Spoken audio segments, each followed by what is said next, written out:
El objeto de mi pregunta es conocer qué opinión le merece el expediente disciplinario incoado a 12 estudiantes de la Universidad de La Laguna por opinar en representación de sus compañeros y que puede suponer la expulsión de la universidad. Y la segunda parte, ¿qué piensa hacer usted para evitar semejante atropello? En primer lugar, efectivamente, nos encontramos ante un problema del que tuvimos conocimiento hace algún tiempo y quiero que vaya por delante, como no puede ser de otra manera, el respeto del Gobierno de Canarias y de este consejero a la autonomía universitaria, de tal manera que toda respuesta que pueda dar tiene ese límite evidente delante de nosotros. Tuve ocasión en su momento de conocer el tema en directo, me entrevisté con los alumnos afectados y luego tuvimos, tanto el director general como yo mismo, conversaciones con el rector, en mi caso telefónica.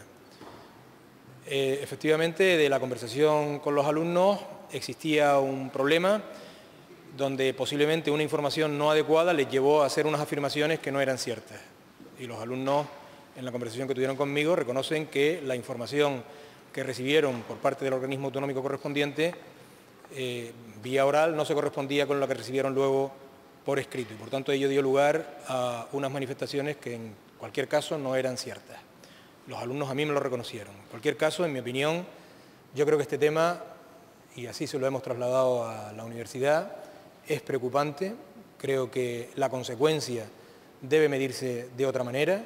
Existen instrumentos adecuados, como son los propios servicios de mediación que tiene la universidad, y yo entiendo que si el incidente se salda con la expulsión de los alumnos, de ninguna manera podría estar de acuerdo este consejero. Parece una medida y una consecuencia extraordinariamente grave. Todo ello, insisto, yendo por delante el respeto a las decisiones autónomas que adopten los órganos universitarios, pero me preocupan como alumnos de Universidades Canarias esas consecuencias. Y en todo caso, como hemos manifestado en la universidad, nosotros seguimos ofreciéndonos para poder mediar en un conflicto que entiendo debió haber terminado hace mucho tiempo. Llevamos 30 años de democracia que costó conquistarla. Parece absolutamente fuera de lugar, desproporcionado, que a unos alumnos, por criticar una decisión o una gestión, se les expulse de la universidad, se quiebre sus derechos básicos a la formación e incluso puedan quebrar su futuro profesional por sencillamente opinar y defender a sus compañeros, porque no son alumnos cualesquiera, son alumnos que representan alumnos y por lo tanto deben tener un plus de protección. Es inaceptable que a estas alturas de siglo, en un país democrático, se pueda expulsar de la universidad por opinar y por representar a sus compañeros a un conjunto de personas. Este Parlamento no puede mantenerse impasible. Tendremos que tomar decisiones. Agradezco a los portavoces y reconozco a los portavoces de educación de las 4 fuerzas políticas que hayan suscrito un documento en el que piden que se suspenda esta decisión. Además de que los tribunales ordinarios podrán intervenir, yo creo que es absolutamente inaceptable que este Parlamento tolere semejante atropello, semejante abuso. Además, aplicando un reglamento del 54, que si me lo hubieran aplicado a mí, me hubieran expulsado 50 veces. De manera que no es de recibo que a estas alturas, con un reglamento del 54, por opinar, por defender los derechos de sus compañeros, con acierto o con desacierto, se pueda expulsar de la universidad a 12 personas que además, aunque esto no sea un mérito especial, son excelentes estudiantes, con buenas notas de doble grado y gente que además necesita la beca para seguir prosperando. Espero, señor consejero, que todo lo que esté en sus manos se haga, pero también me dirijo a mis compañeros en representación de los ciudadanos de Canarias para acabar con semejante atropello. Nuestra disposición, lógicamente, a que esa consecuencia tan lesiva para lo que es la vida de unos estudiantes, que condiciona poderosamente su vida, no llegue a esos términos. Pero ha citado algo que sí me parece, yo reconozco que me enteré a raíz de este caso que eso estaba en vigor. Es un reglamento del año 54 que ningún gobierno, ninguno, desde la Constitución, pues no sé, se ha atrevido a cambiar. Sí me gustaría que este Parlamento instara al Gobierno o a los grupos parlamentarios que tienen competencia para ello, no en Canarias, porque es un reglamento estatal, que pudiera ser cambiado.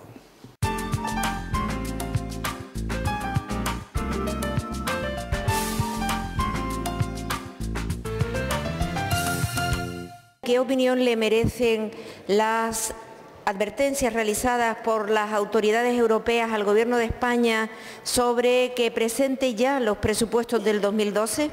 Pues lo que es una confirmación de una grave responsabilidad, eso es lo que la opinión que me merece el haber retrasado la aprobación de los presupuestos. Desde luego que la credibilidad de un gobierno está en que anteponga siempre los intereses generales a los particulares, los intereses del Estado a los intereses partidistas y siempre los intereses de los ciudadanos por encima de todo. Y no parece ser este el camino que ha emprendido el nuevo Gobierno de España, retrasando injustificadamente la presentación de los presupuestos hasta justo después de las elecciones andaluzas y asturianas. Esta falta de transparencia genera desconfianza en los ciudadanos y el sentimiento de sentirse engañados. Desde febrero, señorías, hay noticias desde la Unión Europea, tanto el señor Olli Rehn como el señor Barroso, advirtiendo incluso con multas hacia el Gobierno de España por no presentar los presupuestos. Además, planteando que es necesario corregir los desequilibrios macroeconómicos que consideran excesivos, como es el gran desempleo que existe en nuestro país. Incluso el señor Barroso planteaba que Mariano Rajoy textualmente me dijo que se aprobarían los presupuestos durante el mes de marzo. Lo cierto es que es previsible que el viernes lo apruebe el Consejo de Gobierno, pero falta el trámite en el Congreso de los Diputados que, por este injustificado retraso, probablemente requiera un trámite urgente. Señoría, además de las dificultades que va a conllevar para las comunidades autónomas no tener sino apenas 5 meses para adaptarse a unos nuevos presupuestos. Señorías, esperemos que además esto no ciegue nuevamente al Gobierno de España ante las necesidades de Canarias, como está ocurriendo con el debate del petróleo. Esperemos, porque sería inadmisible que no se incorporaran los 600 millones que Canarias necesita, que Canarias le corresponden para dar respuesta a la financiación de sus servicios públicos. Y mucho más inadmisible sería que aún y todo Canarias siga sufriendo recortes por parte de los presupuestos del Estado. El Gobierno de Canarias no puede sino calificar de irresponsable este retraso, que a estas alturas y con el agravante de una preocupante crisis económica como tiene este país, un Estado no tenga disponible el principal instrumento de política económica, que es sus presupuestos, es cuanto menos preocupante. Más lo es si en su caso pudiera ser los motivos de ese retraso el que se celebrasen elecciones en 2 comunidades autónomas en España. Un retraso que, si bien es cierto que hay que reconocer la dificultad que entraña la elaboración de unos presupuestos, no es menos cierto que en muchas cuestiones se han dado mucha prisa, y me refiero a determinadas cuestiones como la aprobación de determinadas prospecciones petrolíferas, la abolición de las bonificaciones de tasas aéreas o la negación a las primas de energías renovables. Para unas cosas mucha prisa, para otras una cierta dilación.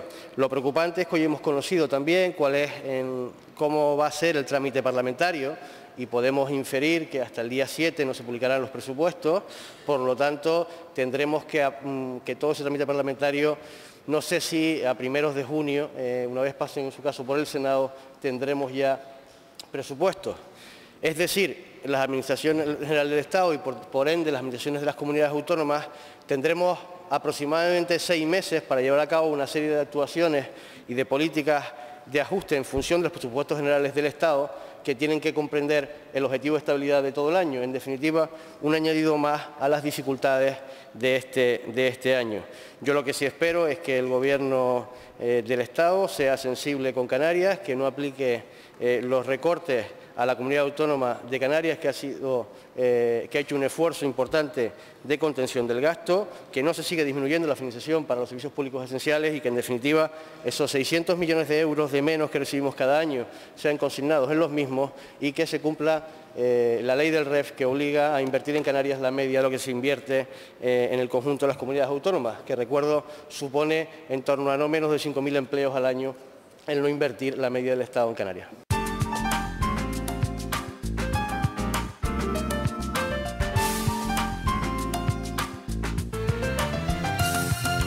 La pregunta, señor consejero, hace referencia a la valoración que hace el Gobierno del acuerdo alcanzado en el Consejo de Política Fiscal y Financiera para fijar el 1,5% como objetivo de déficit para las comunidades autónomas el año 2012. Sin duda, señor consejero, el Gobierno de Canarias ha demostrado su compromiso con la estabilidad presupuestaria, como ha quedado bien reflejado en los últimos datos referidos al déficit del año 2011, en los que la Comunidad Autónoma de Canarias estuvo a 0,5 puntos solo para alcanzar el objetivo del déficit del 1,3% de nuestro PIB. Como ha señalado también usted, el Estado obliga a Canarias a firmar un cheque en blanco al imponer el objetivo de déficit para el año 2012 sin tener en cuenta y fijándolo por igual para todas las comunidades autónomas, sin tener en cuenta, por tanto, aquellas que pueden o no pueden llevar a cabo recortes. Y además también, lo que es más grave, sin tener en cuenta las que han llevado a cabo un esfuerzo importante, como es el caso de nuestra comunidad autónoma, en la reducción del gasto corriente o en otras medidas más que ha adoptado este Gobierno en esa línea. Por lo tanto, señor consejero, en estos momentos de crisis resulta clave y fundamental, imprescindible, que no se ataquen el mantenimiento de los servicios esenciales, que la sanidad y la educación y las políticas sociales no sufran ningún tipo de recorte y que se cargue el peso de esos recortes a las comunidades autónomas, para desmantelar de este modo el estado del bienestar. Además, señor consejero, estamos cansados un poco de la cantinela de la derecha neoconservadora de acusar de todos los males al mantenimiento del estado del bienestar, cuando eso saben sus señorías que es radicalmente falso, porque sin duda hay países que mantienen un potente estado del bienestar y tienen un crecimiento económico muy superior a otros de la comunidad de la Unión Europea. Por lo tanto, el Gobierno de España quiere llevar a la comunidad autónoma a una situación imposible, al aplicar unos recortes que van a privar a la comunidad autónoma de prestar servicios esenciales a los ciudadanos. Esa situación imposible no se puede permitir, porque recortar los gastos de una comunidad autónoma sin saber además cómo van a recortarse los presupuestos es algo imposible de llevar a cabo. Por eso esperamos que el Gobierno de España el próximo viernes sea sensible con Canarias, mantenga los compromisos que ha adquirido con esta comunidad autónoma y que no sea un viernes de dolores para todos los canarios. Lo primero que me gustaría decir es que Canarias ha dado muestras sobradas de estar comprometida con el objetivo del control del déficit. Lo que hicimos en el último Consejo de Política Fiscal y Financiera es manifestar nuestro desacuerdo en las formas de hacerlo. Manifestar nuestro desacuerdo en la distribución que se hacía de total del déficit autorizado. Bueno, en el Consejo de Política Fiscal se habló del 5,8, después resultó ser el 5,3, por lo cual ya uno no sabe si lo que aprobó o no aprobó tiene su incidencia, pero finalmente el objetivo se ha fijado en un 5,3. No estábamos de acuerdo en la distribución que se hacía entre el Estado y las comunidades autónomas. Y además, no estábamos de acuerdo en que se nos pidiese que adquiriésemos un compromiso, que fuésemos serios, que dijésemos todos los consejeros allí que nos íbamos a comprometer a hacer algo del que nos faltaba una parte importantísima de la ecuación, y era cuáles eran los ingresos que íbamos a obtener todas las comunidades autónomas.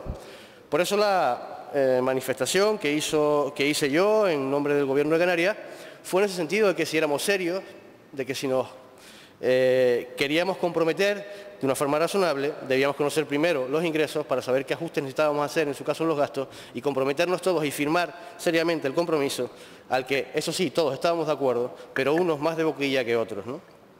Ya finalmente no sabemos si las cifras de déficit al final son unas u otras, después de lo conocido en el ámbito de la Comunidad de Madrid, y por eso lo que pedimos en ese momento era absolutamente coherencia. Coherencia en el sentido de reclamarle al Estado un tratamiento desigual, distinto, diferenciado para distintas comunidades autónomas en función de determinadas variables.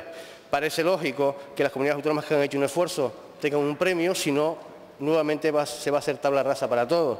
No parece lo mismo que en su caso se establezcan igualdad en los objetivos de estabilidad para comunidades autónomas con un porcentaje de paro del 30% a otras que tienen cifras mucho menores. En definitiva, por eso, la posición del Gobierno de Canarias fue una posición seria, responsable, manifestando su compromiso con el objetivo de estabilidad, pero no estando de acuerdo ni con las formas ni con la injusta distribución que se hacía entre el déficit permitido para el Estado y el déficit para las comunidades autónomas, que no nos olvidemos son las que prestan, en definitiva, los servicios públicos esenciales, la sanidad, la educación y los servicios sociales, que debe ser parte esencial de la acción de Gobierno en estos momentos.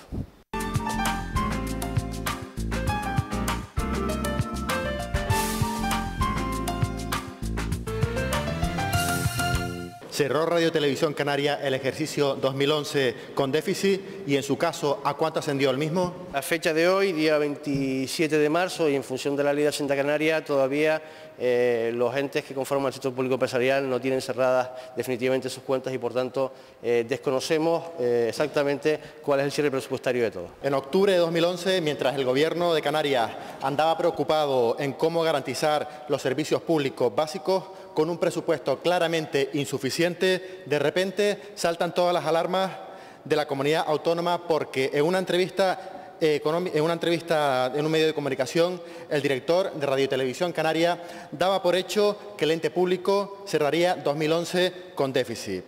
Decía que aún no podían cuantificar el mismo, que lo sabrían a final de año, pero lo reconocía y hablaba de desfase presupuestario. El Grupo Popular preguntó al respecto y en noviembre nos respondían por escrito que no disponían de los datos.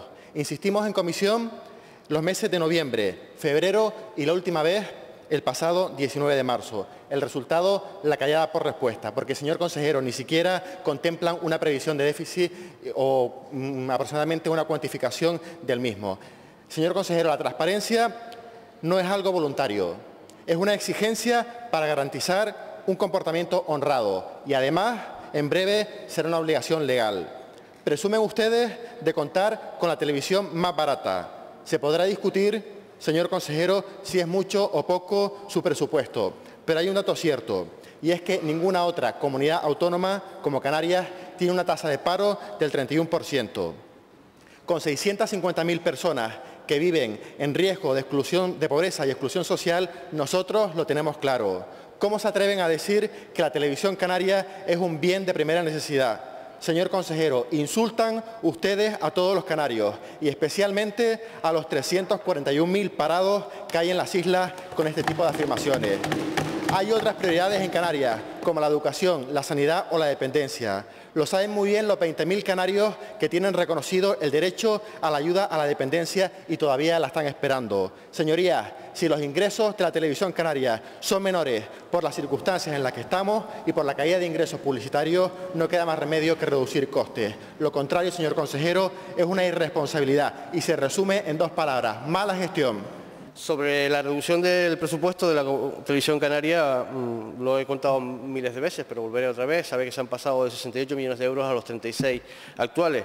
Y probablemente, como usted bien dice, habrá que discutir ahora cuáles son las prioridades. El Gobierno de Canarias ha fijado cuáles son sus prioridades, las ha fijado en el presupuesto, ese que ustedes tanto criticaron a la hora de hacerlo.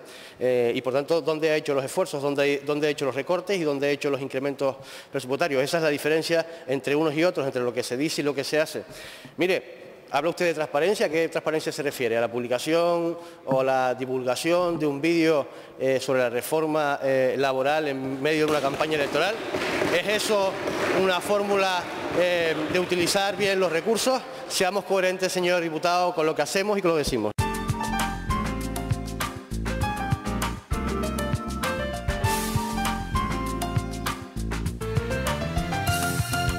Esta pregunta viene ante la falta de respuesta del Instituto Canario de la Vivienda a los jóvenes canarios, que preguntan cuándo recibirán los 12.000 euros de subvención a la compra de su vivienda.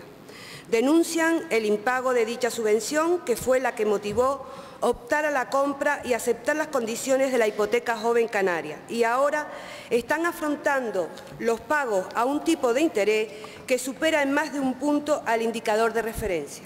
Manifiestan además que desde el 2009 estas ayudas están paralizadas. Muchos han presentado la documentación exigida y, tras cumplir todos los requisitos, aún siguen esperando la respuesta del Instituto Canario de la Vivienda. Pero además denuncian, señora consejera, que a pesar de que las bases del decreto que regula estas actuaciones obligan a dictar resolución en el plazo de 6 meses desde la fecha de la solicitud, estas siguen sin llegar y, por tanto, sin contestación. A muchos, incluso aceptándole las ayudas, dicen ellos, manifiestan que la Administración no se compromete con ellos ante ningún tipo de documento que avale que tienen concedida dicha ayuda. En el 2008 esto también ocurrió y muchos jóvenes canarios se vieron afectados y sabemos que sí se abonaron las subvenciones. Señora consejera, yo pienso que hay que aclarar cuáles son las causas por las que su consejería ha llegado a esta situación, si es verdad, ante una medida que creemos todos que es muy buena y lo que realmente pretende la medida es fomentar la emancipación del sector de población de entre 18 y 35 años y que se propuso subvención a la compra y ayuda al alquiler para los jóvenes canarios. Señora consejera, no se olvide que los jóvenes, es uno de los sectores más grandes de Canarias y que ahora mismo es el que peor lo está pasando y si no, miremos las tasas del paro. Señora consejera, creo que es necesario cumplir con los jóvenes y más con este tipo de medidas, pero además me gustaría conocer su versión y la de su consejería ante esta situación de la hipoteca joven y que usted explique hoy aquí por qué está ocurriendo esto. Ante la pregunta de cuál es la situación de la hipoteca joven en estos momentos, de las ayudas de la hipoteca joven, decirle que en los últimos 3 años, recordemos, estos últimos 3 años, 9, 10 y 11, en los que levanten la mano quién ha podido recibir, y miren de quién estamos hablando, algún crédito, pues 9.185 personas jóvenes se les ha concedido una hipoteca joven. Una hipoteca joven que, como saben, permite la compra de una vivienda ahorrándonos o ahorrándose en el caso de la juventud un mínimo de 25.000 euros y un máximo de 60.000 euros en la vida de la hipoteca, de una hipoteca media, llamada media normal. Esto ha supuesto una cuantía en créditos de 786 millones de euros en cifras redondas. La hipoteca joven Canarias, además, contaba con una segunda línea y que era la posibilidad, según disponibilidad presupuestaria, tal como dice el artículo 3 del decreto que regula el Plan Canario de Vivienda, según disponibilidad presupuestaria y según se firmen los convenios con el Estado, que pendiente estamos de qué pasará el viernes, pues precisamente con esa línea se han beneficiado hasta ahora 1.807 jóvenes, que ha supuesto 17 millones de euros. En estos momentos, como le digo, estamos mirando todos de alguna manera qué convenio podamos firmar con el Estado y lo que sí le puedo decir es que la hipoteca joven es un producto que entendemos absolutamente válido para, como usted bien dice, para un colectivo como el juvenil, que es el que más difícil lo tiene para poder acceder a una vivienda. Pues fíjense, más de 9.000 personas jóvenes han comprado una vivienda, con lo cual también significa que alguien la ha vendido, con lo que todos nos podemos imaginar que significa en estos momentos. Por lo tanto, decirle que el Gobierno de Canarias lo que sí va a hacer es seguir negociando con las entidades financieras para poder seguir manteniendo este producto único en el mercado, en el que a 30 años, una media de 125.000 euros, la persona joven paga apenas un 1 y pico % de interés. Por lo tanto, vamos a seguir potenciando la hipoteca joven que, como digo, en 3 años ha permitido que más de 9.000 jóvenes hayan accedido a la compra de su vivienda.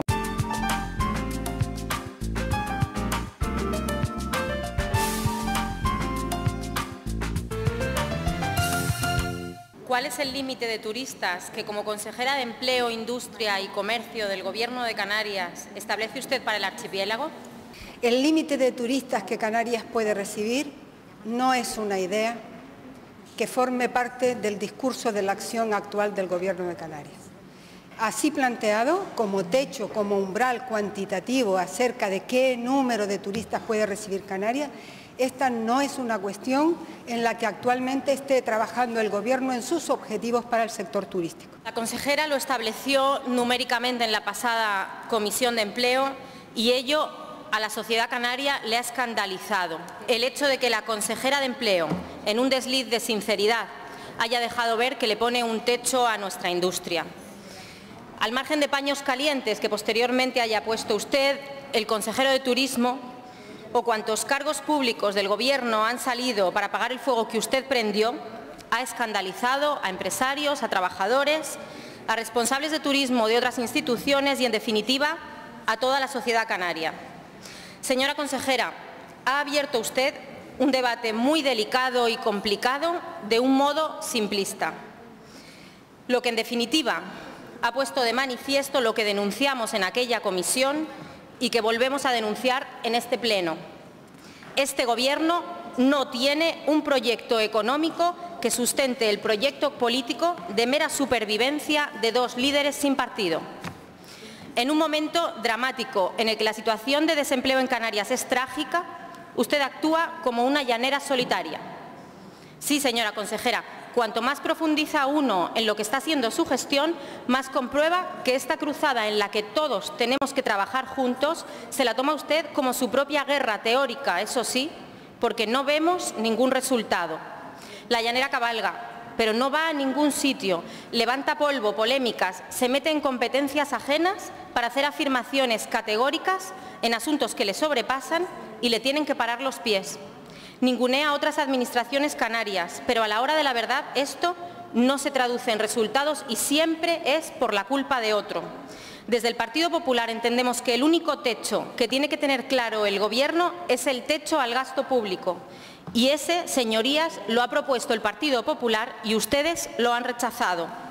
Su trabajo respecto del turismo tiene que ser favorecer la industria y proporcionarle recursos de un modo sostenible, no ponerle coto. En esa línea nos va a encontrar a su lado. De otro modo, nos encontrará enfrente, como se ha encontrado con toda la sociedad canaria, alarmada por su afirmación y a sus propios compañeros de Gobierno. En la Comisión de Empleo que recientemente ha tenido lugar en sede parlamentaria, esta consejera formuló una pregunta en nombre del Gobierno en voz alta. Y la pregunta era si el crecimiento que hemos venido experimentando, particularmente en el año 2011 en materia de turismo, se acompasa debidamente con un crecimiento basado en criterios de sostenibilidad. No hemos hablado de umbrales, ni de cifras, ni de cuantías. Y esta pregunta, desgraciada la sociedad, desgraciado el Gobierno, que no es capaz de formularse preguntas de presente y de futuro para reflexionar sobre lo que está haciendo y a dónde va. Y esta pregunta la seguimos manteniendo y contestamos del siguiente modo. El Gobierno de Canarias está apostando porque el crecimiento del turismo sea económicamente sostenible, medioambientalmente sostenible y socialmente sostenible.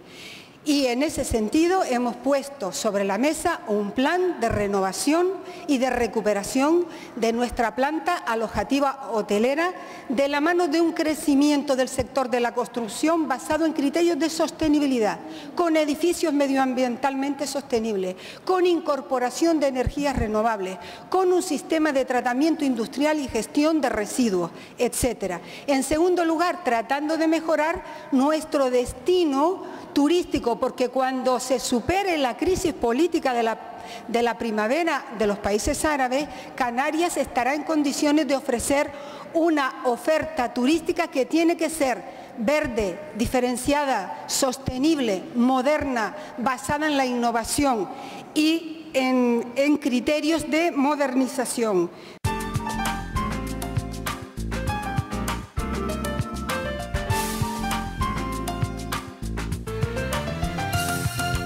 Señora consejera, ¿en qué situación están los servicios sanitarios como consecuencia de la ampliación de la jornada laboral? Aunque el enunciado de la pregunta no coincide, pero no obstante, solo hacer dos consideraciones. Por una parte, no existe caos, que era lo que usted me preguntaba, no existe caos ni generalizado ni limitado en los hospitales del Servicio Canario de la Salud. Y por otra parte, en segundo lugar, se trata de dar cumplimiento a lo establecido en la disposición adicional 40ª de la Ley 12/2011 de 29 de diciembre de Presupuestos Generales de la Comunidad Autónoma de Canarias, aprobada en este Parlamento. Señora consejera, la Ley de Presupuestos contempla que las diferentes gerencias apliquen el aumento de la jornada hasta las 37 horas y media semanales de la mejor manera que se les ocurra, porque su única directriz ha sido el ahorro. Llevamos 3 meses desde que su consejería tomó esta medida y la falta de una instrucción clara por su parte está generando agravios y malestar entre los distintos profesionales y entre las distintas islas, señora consejera. Los profesionales no protestan por trabajar más, sino por cómo están siendo gestionadas las horas a devolver y por la falta de transparencia y homogeneidad en los criterios para su aplicación. El que su consejería no tenga un criterio justo y equitativo es lo que indigna al personal que trabaja en la sanidad canaria, porque están indignados. Y lo que es peor, se está produciendo una merma de la calidad asistencial. Sí, señora consejera, una merma de la calidad asistencial, porque no se respetan los necesarios descansos del personal y se les somete a jornadas maratonianas. Y es que es muy fácil tirar de decretazo y someter a los trabajadores del Servicio Canario de la Salud a estas medidas improvisadas que me gustaría saber qué ahorro van a generar en cada gerencia. Con esta medida tomada por su consejería, más que generar un ahorro, lo que ha colaborado este primer trimestre del año es aumentar la tasa de parados que no se van a contratar, generar malestar, profesionales desmotivados, agravios comparativos y merma importante, como ya le he dicho, de la calidad asistencial. La aplicación de la nueva jornada de forma heterogénea y caprichosa, según el personal a que se aplique y donde se trabaje, está generando conflictos. Aún está a tiempo de dictar una instrucción que regule la aplicación de esta ley de presupuestos, que no es equitativa para los trabajadores de la sanidad respecto al resto de los empleados públicos canarios, donde por conciliación de la vida familiar y laboral se les ha permitido flexibilizar el horario. Permita, señora consejera, escuche a los profesionales, rectificar es de sabios. La satisfacción y motivación de los profesionales mejorará su rendimiento. Negocie con los legítimos representantes de los trabajadores. ¿Se ha reunido con la mesa sectorial? Por último, señora consejera, ¿cómo puede tener cuantificado el ahorro si desconoce lo que hará cada gerencia? Señora consejera, el contexto socioeconómico nunca justifica el ahorro en la prestación de los servicios públicos esenciales como la sanidad o la educación, y eso es lo que hasta ahora está haciendo su gobierno. Ya se lo dije en una ocasión, la salud es nuestro bien más preciado y con la salud no se juega.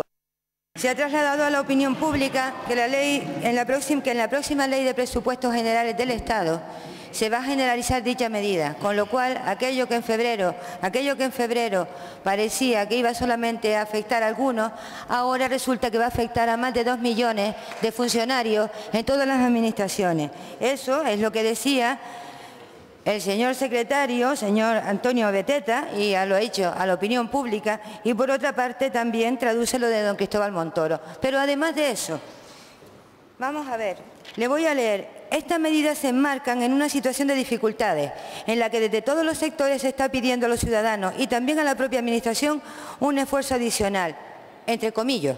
Estas son palabras literales de don Antonio María Sáez Aguado, consejero de Sanidad de Castilla y León, el día 24 de enero del 2012, que luego repitió en varias ocasiones. Esta misma medida se ha tomado en Madrid, se ha tomado en Murcia y de la misma manera que aquí. En unos casos por unas vías y en otras por otros. Me encanta lo que ha dicho porque espero que sea usted también capaz de traducirle todo lo que ha dicho aquí al resto de las comunidades autónomas.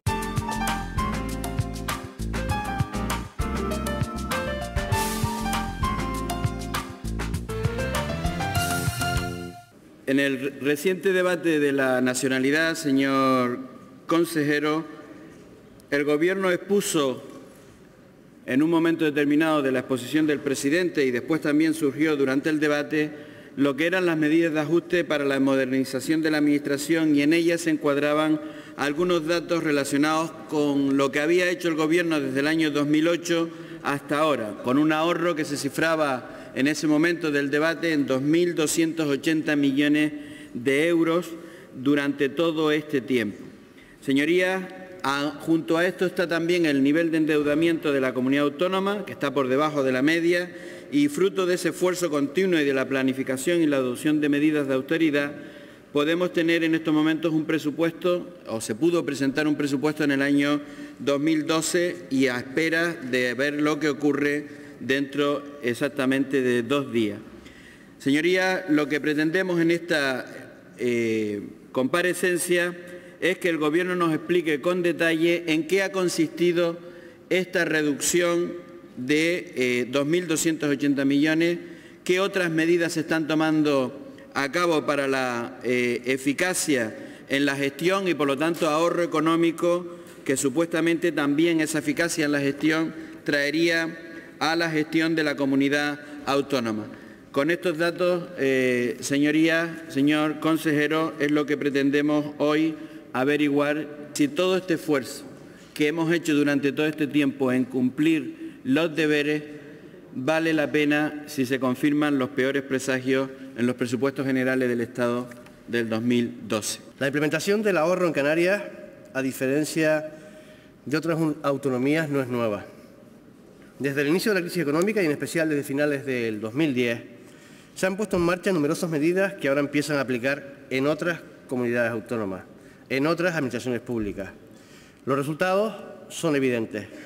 Hasta 2011, estas medidas han supuesto un ahorro cuantificado en torno a 2.280 millones de euros, de los que 1.255 millones corresponden al periodo 2008-2010 y los restantes 1.025 millones al ejercicio del 2011. La reducción de la estructura administrativa fue una de las primeras decisiones. A partir del noviembre de 2010 se suprimieron, recuerdo, 2 consejerías, 2 secretarías generales técnicas y 11 direcciones generales. Paralelamente se procedió a la disminución en un 13% del número de altos cargos y se rebajaron las retribuciones de los miembros del Gobierno y directivos cuyos sueldos siguen en el 2012 congelados desde el año 2008, más la reducción del 5% mínimo o el 15% en el caso del presidente del Gobierno aplicado en el 2010. De todos estos ahorros es el gasto corriente el que ha tenido una especial relevancia, siendo la comunidad autónoma que más ha reducido este capítulo, según datos del Ministerio de Economía y Hacienda. Se han logrado disminuir desde los 1.500 millones de euros presupuestados en 2008 hasta los poco más de 1.000 previstos para 2012. Como consecuencia de esta estricta política de austeridad son los resultados obtenidos. Canarias es la tercera comunidad autónoma que mejor se comportó en el objetivo de déficit y es de las menos endeudadas de España. Al cierre del 2011, la deuda por habitante era de 1.748 euros, a diferencia de los casi 3.000 euros del conjunto de las autonomías.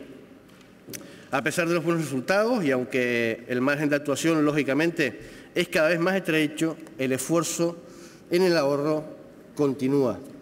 Por tanto, el Gobierno de Canarias sigue en la senda de la austeridad.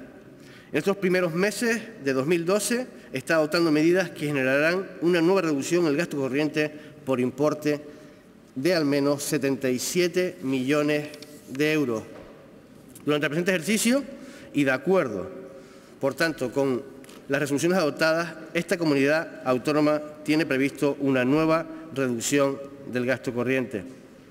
Se trata de una cantidad significativa, ya que estos 77 millones de euros, insisto, se refieren solo al gasto corriente, por lo tanto hay que sumarlo a los importes de ahorros practicados en otros ejercicios.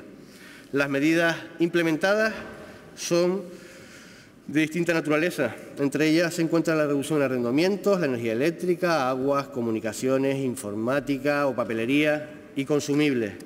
También destacan la telefonía fija y móvil, combustible y desplazamientos, atenciones protocolarias y representación, reuniones, conferencias o eventos, publicidad o estudios y trabajos técnicos. Las restricciones están siendo aplicadas en todos los ámbitos posibles. Prueba de ello es la limitación impuesta, por ejemplo, al uso de los teléfonos móviles, ya que solo se están facilitando en los casos estrictamente necesarios, es más, estableciéndose límites de gasto por terminal. El ahorro previsto en este capítulo, unido a la telefonía fija, asciende a como mínimo 3,7 millones de euros. La austeridad, por tanto, se intensifica también en energía eléctrica y consumo de agua, estando prevista una reducción de 8 millones de euros para este año, a los que sumar el casi 1 millón de euros de ahorro en cuanto al material informático.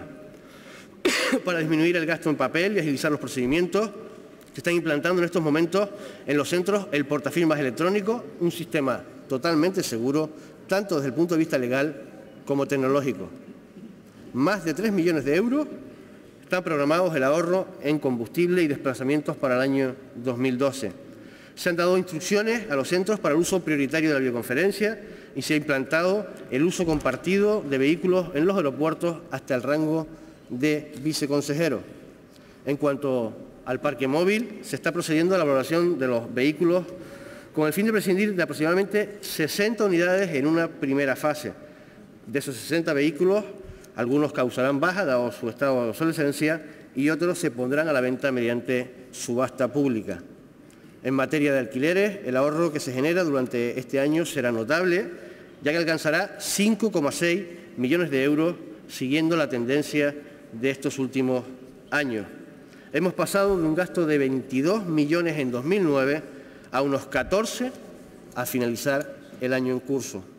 Esta reducción de los gastos en alquileres se basa en una política de redistribución de las dependencias públicas con el traslado desde sedes alquiladas a otras propias o arrendadas, pero con espacio disponible. Muchos de estos traslados ya se han producido o se están realizando. Todas estas medidas no son, señorías, aisladas. El Gobierno de Canarias mantiene en vigor las implementadas en años anteriores. En el capítulo de personal, los salarios permanecen congelados, no se realizan horas extraordinarias, tampoco se reponen efectivos, salvo en los casos de sanidad y educación, y no se hacen aportaciones a planes de pensiones, entre otras medidas en cuanto al capítulo 1. En el ámbito sanitario se están registrando ahorros importantes en el gasto farmacéutico, la adopción de medidas como la prescripción de medicamentos por principio activo y a través de la receta electrónica continuada generó un ahorro de 10,5 millones de euros solo en los 2 primeros meses de este año. Durante el año 2011 la deducción alcanzó la cifra de 48 millones de euros.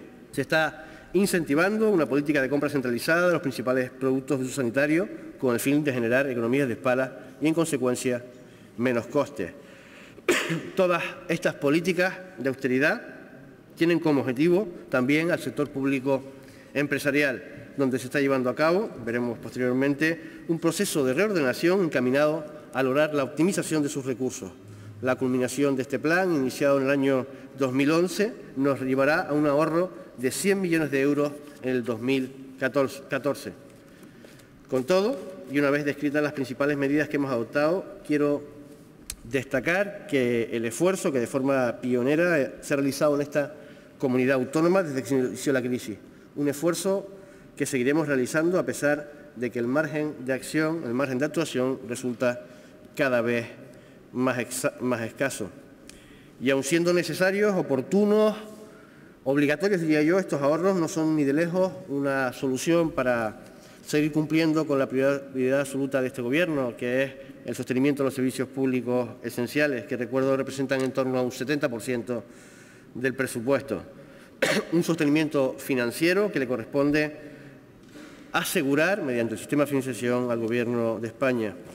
Canarias se ha esforzado, lo seguirá haciendo, pero en ningún caso podrá suplir las carencias de financiación que le corresponden al Estado. Cada vez tenemos menos capacidad, cada vez tenemos menos margen de actuación. Por lo tanto, cada vez es menos posible continuar obteniendo grandes ahorros en las medidas implantadas. Señorías, yo espero que este esfuerzo, el esfuerzo realizado por la Comunidad Autónoma de Canarias, por todos, se vea reflejado en los próximos presupuestos del Estado, se vea reflejado, por tanto, en las partidas que el Estado va a consignar en los presupuestos que previsiblemente aprobará el próximo día 30, para que Canarias siga prestando los servicios públicos esenciales a los ciudadanos, tal como ha definido en sus políticas prioritarias. Tema recurrente, el del ajuste del gasto público en esta crisis tan severa que estamos viviendo, y tengo muy pocos minutos y solo voy a hacer algunas consideraciones. El ajuste podrá ser inevitable, pero no es necesariamente bueno. No hay que sacar pecho porque gastar menos sea mejor ni para la economía ni para el papel de lo público. Me sorprende que de 2.280 millones de reducción de gasto acumulado en los últimos 4 años, cuando el consejero sube a esta tribuna y hace referencia a partidas concretas, yo las sumo corriendo, y todas juntas no son 100 millones. Yo le pregunto, díganos dónde se ha reducido 2.280 millones, porque yo lo sé. Para reducir 2.280 millones de euros en 3-4 años, se ha tocado la sanidad de forma significativa e indiscriminada. Se ha tocado la educación, se han tocado las inversiones y también, y me parece bien, el gasto en gasolina, en luz, en agua, en vigilancia, en alquileres, etcétera. De todas las estructuras de gasto que usted dice que hemos logrado contener, el más relevante me parece que es el tema del gasto farmacéutico, estoy absolutamente de acuerdo. Por lo tanto, me gustaría que nos desglosara las partidas gordas de la reducción del gasto, porque siempre nos apunta las cositas, que están bien, pero las gordas, hasta los 2.280 millones, que nos las cuente. Y una última consideración. Cuando uno tiene que ajustar el gasto, los recortes no pueden ser indiscriminados, porque si no el daño puede ser irreparable. Eso de que toca reducir el gasto en X puntos y entonces uno coge y hace una tabla rara y dice, pues capítulo 1 menos 5%. Venga, a los buenos, a los malos, a los regulares, a los que trabajan, a los que no, a los que son servicios públicos y a los que no, un 5%.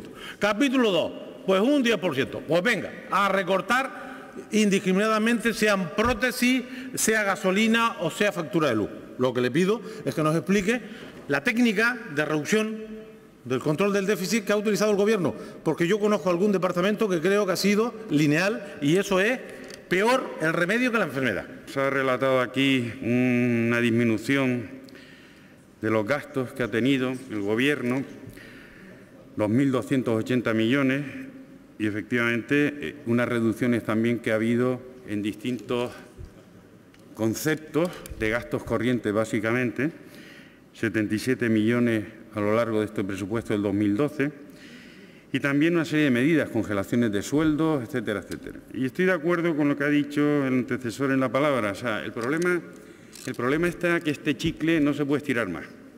Los gastos corrientes representan dentro de las partidas del presupuesto unas cantidades que son las que son. No sé, salvo quitar los teléfonos y empezar a hacer señales de humo, o quitar los coches e ir andando, o quitar, ya más no se puede reducir, y en cualquier caso esas reducciones no van a ser significativas ni van a resolver el problema de financiación importante que vamos a tener de forma inmediata en los próximos meses.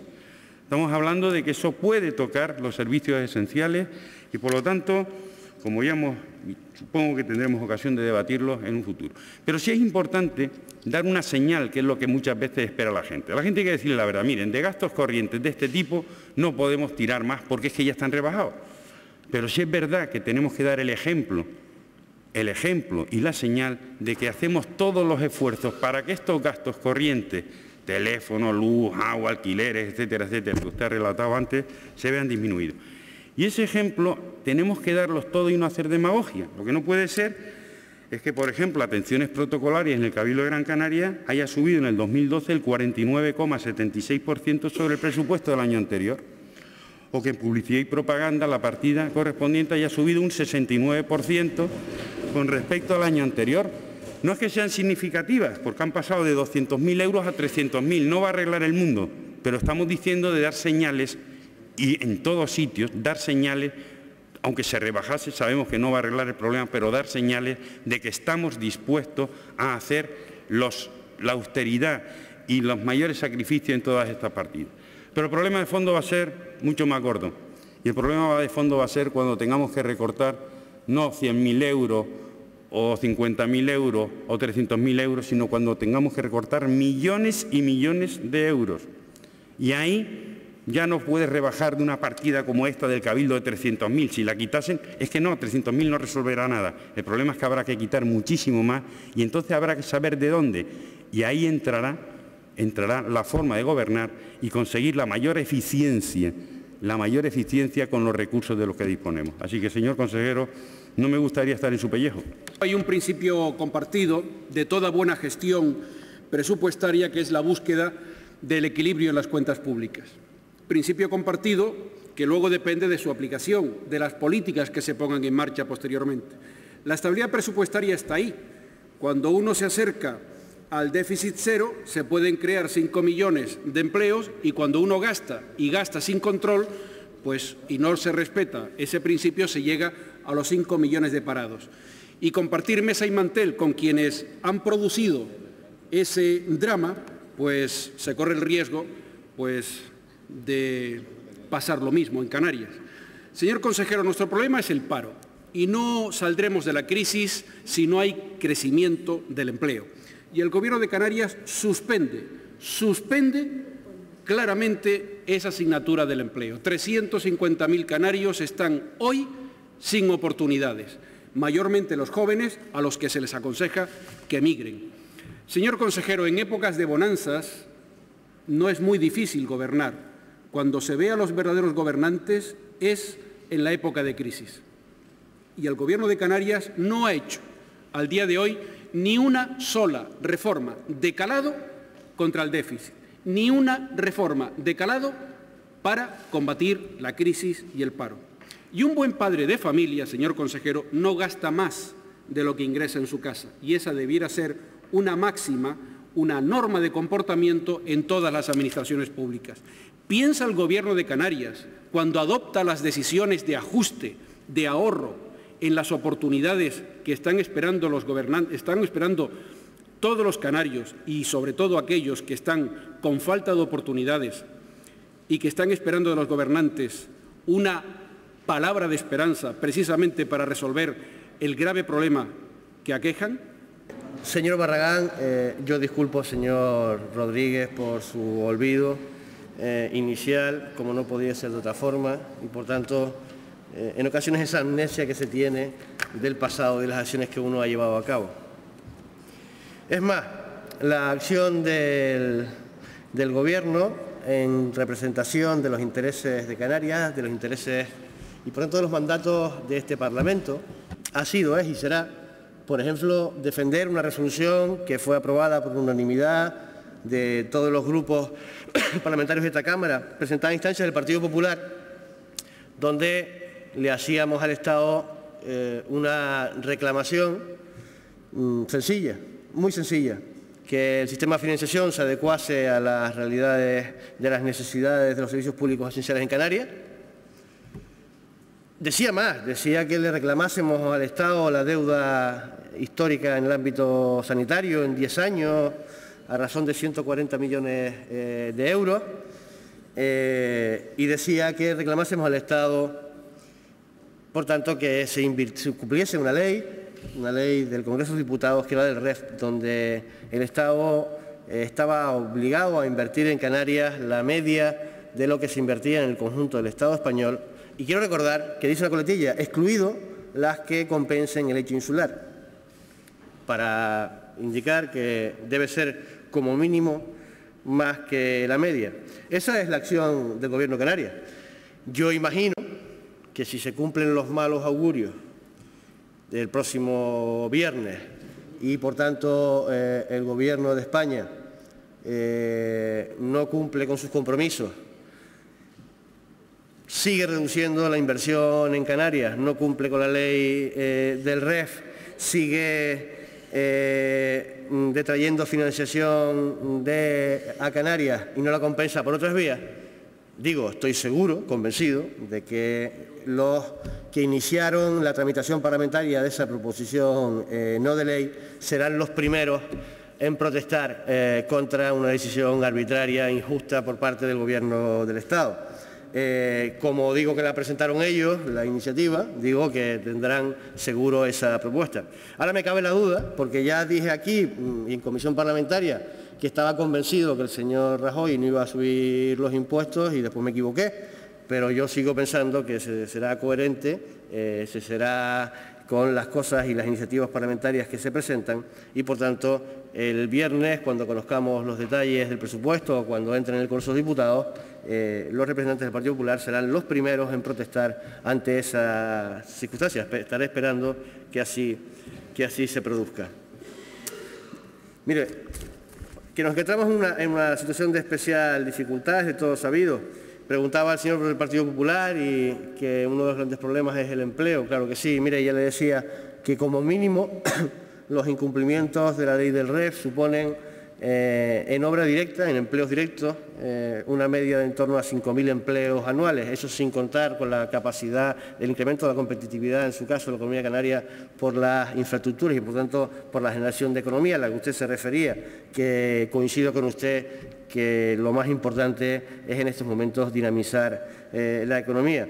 Y mire, para dinamizar la economía lo que hace falta es invertir y por tanto para dinamizar la economía lo que hace falta es que ustedes el viernes cumplan, entre otras cosas, con la obligación del REF. Por poner uno de sus tantos ejemplos. Pero mira, además, veremos algunas cosas. Si la preocupación es el empleo, estoy convencido, seguro, que en los presupuestos generales del Estado del próximo viernes incluirán los 70 millones de euros de la partida de compensación del ITE destinado a políticas de empleo que hemos tenido durante el año 2011.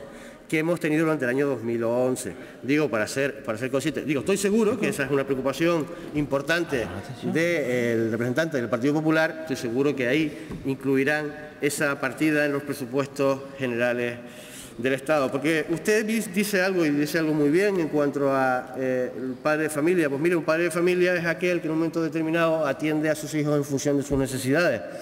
Y por tanto, si la Comunidad Autónoma de Canarias es la que tiene unas tasas de desempleo más altas, la segunda en este momento en el conjunto de la Comunidad Española, la especial incidencia de la acción del Estado para con sus hijos que están en peores dificultades, será primar, por tanto, la acción en el territorio de la Comunidad Autónoma de Canarias y, por tanto, no se verá sometido a esos recortes. Me parece un buen ejemplo hablar de los padres de familia que en un momento determinado, pues mire usted, cuando tienen una necesidad, en un momento dado piden un préstamo porque es mejor pedir un préstamo para atender una necesidad imperiosa que no atenderla.